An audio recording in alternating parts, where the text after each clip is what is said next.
Hi, I'm Dr. Alka, and this morning we're going to talk about if you have a teenager at home and you are really concerned and worried about his behavior. And the behavior could be anything. It could be a withdrawn behavior that he just locks up his room and he wants to be by himself, or it could be excessive or very little sleep. It could be excessive appetite or no appetite. It could be very aggressive or angry behavior. What should you do as a parent? Now, we all know adolescence is an age of stress and storms. They're neither kids nor adults.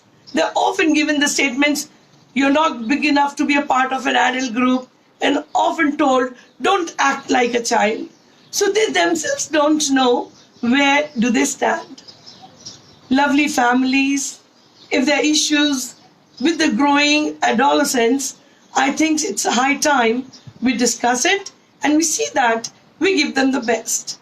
Today, one virtue which I would like to share with you all is the virtue of patience.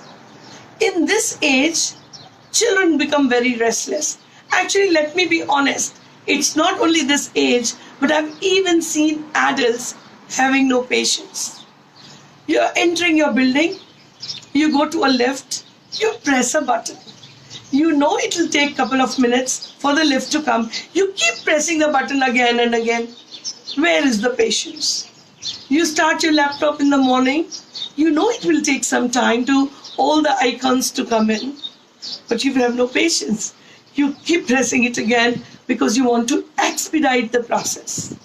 Where is the patience? So immediate gratification is the need. If I want this, I want it now. I remember Sachin Tendulkar's lovely view when he said, let's play life like a test match. You want to put a 4 or a 6er on every single ball, but can you?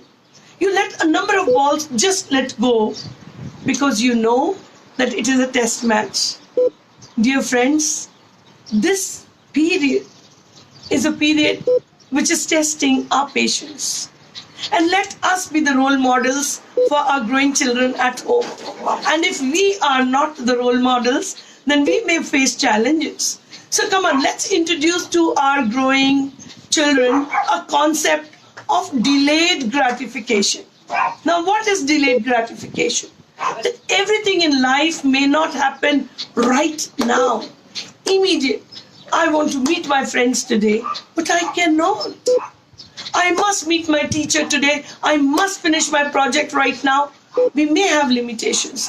Everything in life does not happen right now. So let us teach our children a concept of delayed gratification. The lift will come down, but it might take a couple of minutes. The computer will start, but it may take a little longer than what you are expecting it to. So what can we do? Can we discuss with our children such concepts? And I think it is very important that we also discuss with them instead of we simply give them negative comments, crib about it, criticize them. That will not solve the situation. So, ma'am, can you tell us some ways or tips how we should deal with it? Like, how do we discuss it? Because my child does not sit with me. He will be on phone 24/7. It's like, you're so boring, ma. All right, and I understand, very rightly said, often children are not interested in the parents. But I would like to question the parent here. What initiative have you taken to ensure that the child is interested in you? So the child has already communicated that he is not interested. So something which he likes should be a part of the conversation. The topic which he is interested in, and instead of it being like a preaching session or it being like a demanding session that you are all the time talking about what you want him to do. You're all the time talking about the topics you are interested in and not what he is interested in. So let's have a shift, a paradigm shift, and look at the situation from their point of view. So, what are the topics which he would be interested in, and the way he would want you to discuss? Get into that portfolio. I'm sure you will catch his attention. Ma'am, we have one question from our parent. She says, my teenager is glued to the screen all the time. She's not ready to involve in any family activity. What can she do? It's a very, very good question, and especially now when we have half a day gone on an online teaching and learning. So that half day where these kids were spared of the screen time, now it's become a full day of the screen time. Half a day to study and half a day to socialize with the friends.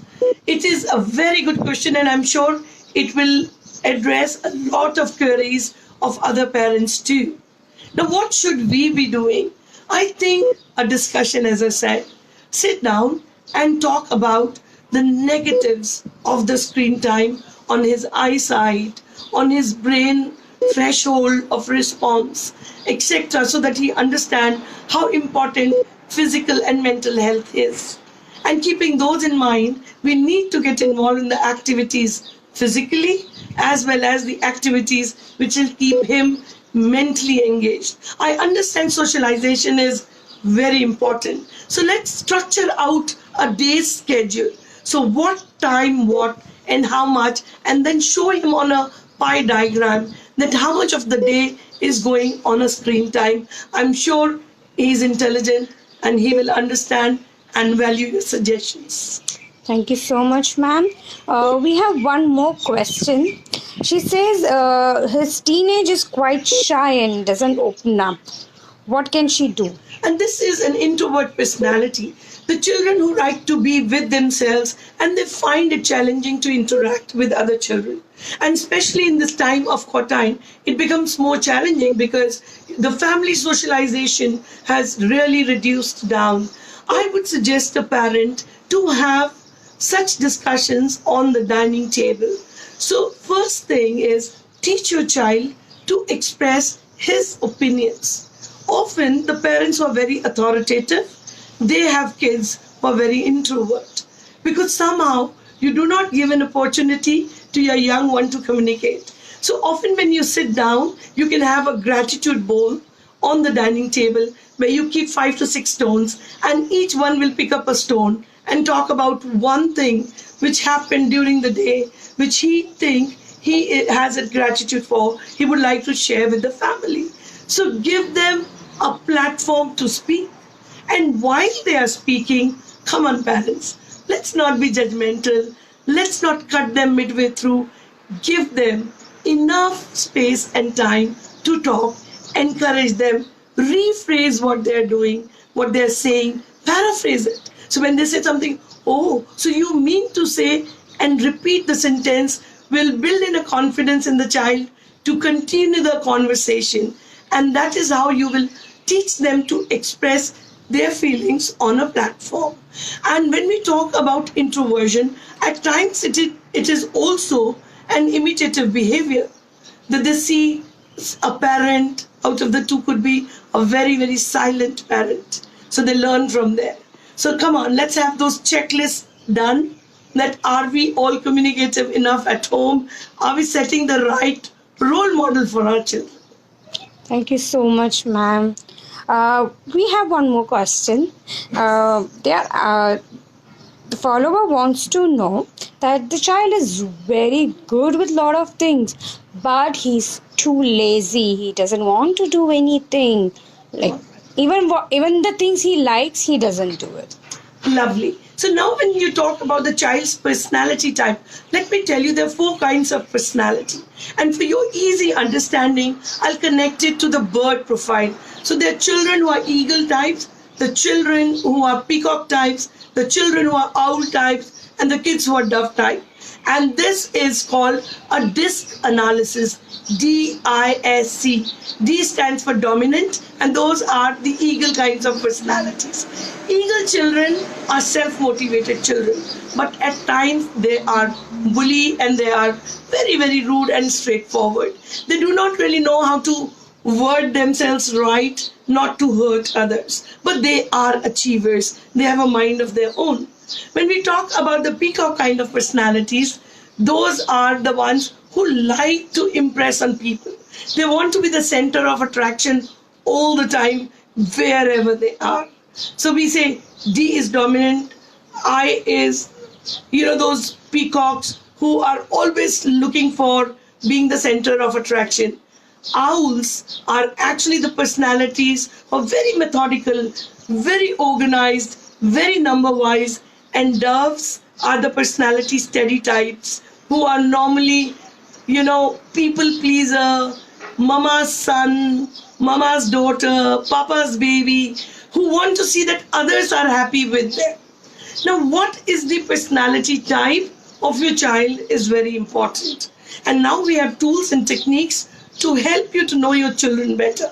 And believe it, you can't have one size fit all. You can't have one parenting strategy for each personality type. First, know your child's personality and then accordingly use the parenting strategies to support them and guide them. So if you have a child at home who's not taking initiative, he's more withdrawn down, you have to actually understand what kind of a personality type he holds and then accordingly support him. If you want to know about the personality type, at EduScan, we have a beautiful test called brain mapping, which will let you know about your child's personality type. So you can connect EduScan office or write on my chat box or connect the number which you see on the screen, and we will be able to guide you through. Thank you so much, ma'am. I hope the parents got all their answers. And with this, we come to the end. And if you could just tell us, I know me and my followers are very greedy for your talk. So you're coming tomorrow, right? Oh, yes. Tomorrow I'm there and I'm going to talk about emotional health because I know that a lot of us talk a lot more about the physical health, how to stay fit. And in the process, we often ignore about the mental health. So the topics for tomorrow is how to do the first aid for our emotional well-being. But let me tell you, parents, as we're talking about teens today, we have a beautiful program coming up conducted by me and my team is about 7 habits of highly successful teens by Sean Covey, and this program is a leadership training where we take care of all the 7 points and especially their behavior, which remains the major concern of the parents. And you would see how amazingly this program will instill the positive qualities in your growing adolescent at home. Thank you so much, ma'am. We will see you tomorrow. With the emotional well-being, don't miss it.